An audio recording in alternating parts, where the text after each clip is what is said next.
always been told to love myself. I try, but I can never understand. Hi everybody, and welcome back to my channel. Today, again, the topic's going to be on the ketogenic diet. However, for those of you who are finding it really difficult to get into ketosis and to lose some weight, and if you find that the diet's not working for you, then today I'm going to talk about the 5 most common mistakes people are making in not being able to get into a ketogenic diet, not being able to get into ketosis, and not being able to lose weight. So let's just find out more about what the keto diet is not working for you. Then please keep watching. Number 1, not tracking carbohydrates. Remember that in a keto diet, you want to follow the macronutrient breakdown of low carb, adequate protein and high fat. That is the mantra for the keto diet. This one might seem obvious, but after all, this is what keto is all about. The biggest rules of keto success is to track, and then track some more, because extra carbs can otherwise slip through. Carbs are everywhere, unfortunately, and as much as you try to avoid them completely, it's just not possible. So generally, carbs should only make about 5% of your diet on keto. The exact amount of how much you can tolerate and still stay in ketosis varies individual by individual.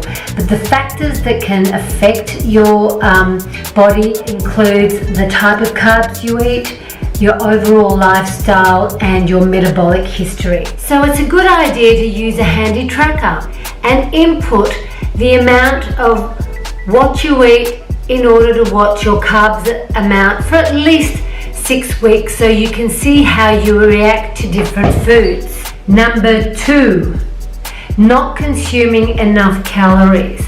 If you're trying to lose weight, you might think that eating fewer calories won't be a problem for you, but you're wrong, because when you cut carbs, you also have to stick to a moderate protein level, and it's easy to find you're not eating enough calories from the high amounts of fats which you're left. Plus, most of us are used to being falsely told that fat, especially animal fat, is bad for us and bad for our health. If you're still holding on to that belief, you might struggle to eat enough calories from fat for each day. This is not good over time, because chronically low levels of calories can put the body into starvation, and that actually means that your body will start holding on to stored body fat and can negatively affect your hormones and other functions of the body, especially in us women. So you need to track your calories, just like with the protein. You track your calories, get a good sense of how many you need and how much you're eating each day to see a pattern. Again, I will link the calculator MyFitnessPal below, and that's a good one for free diet. Number 3, not testing blood ketone levels. Tracking your carbs, proteins and calories isn't enough. You also need to track your ketone levels to make sure you're actually entering and staying into a state of ketosis after your meals. There are 3 different types to test ketones in your body, but blood testing for the long term is the most accurate. You'll get a specific reading at any time of the day, and you can see how the ketone levels might change before and after a meal and before and after exercise or anything that you do during the day. Test consistently so you can see exactly how exercise affects your levels of ketosis. Number 4, not considering nutrition. A lot of people only think about high fat and low carb aspects of the ketogenic diet, but that doesn't mean it's a free-for-all to throw nutrition out the window. If you want to get the best results, you've got to think about the types of foods that you're eating, like eat quality fats. Yes, sure, you'll get into ketosis with low quality foods as long as your macros check out, but that's not a healthy state of ketosis. You'll end up paying for it in the long run, and you'll likely feel pretty bad. So eat healthy, high quality fats. It's so important for proper brain, hormone and other body functions. Since your fat content is around 70 to 75, almost 80% of your whole diet, to be high quality fat, including things like fatty grass-fed meats, avocado, cold-pressed, unrefined oils, wild fish, which include omega-3 fats, which is so important, and of course nuts. However, if you're eating a lot of processed food like bacon, packaged sausages and cheese products, then it's time to switch those around for whole foods. Eat micronutrients. You might be afraid to eat too many veggies, since some of them can also have high carbs, which is totally understandable. But those micronutrients are so important, and here are some of the ideas for doing this.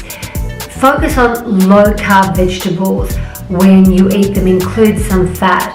This will keep the proportion of fat high in your meal, which also gives you a good boost of nutrient-dense plant matter, nutrient absorption. Eat your veggies steamed. They'll shrink down so you can end up eating a lot more. Make a fat-centric smoothie that includes vegetables like kale and spinach. And if you're still concerned about the carbs, just make sure you're also eating nutrient-dense animal products like organ meats. I know liver and offal is not my cup of tea, but if you're game, then obviously incorporate that into your diet. Of course, eat fiber. Fiber is so important for gut health and for moving things along in your stomach. If you're not eating vegetables, you might be lacking in this area. Use the advice that I've just given previously to get more veggies into your diet, and don't forget to have them with a high quality fat source.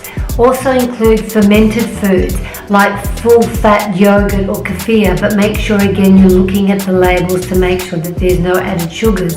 Raw pickles, sauerkraut, kimchi. So the takeaway message, ketogenic diet is not working, obviously can be very frustrating. That doesn't mean it won't work for you in the long run. Remember to track your carbs, your protein intake, test your ketone levels to see how those meals that you're eating are affecting the levels, and know what you're actually consuming to reap all the health benefits this diet has to offer.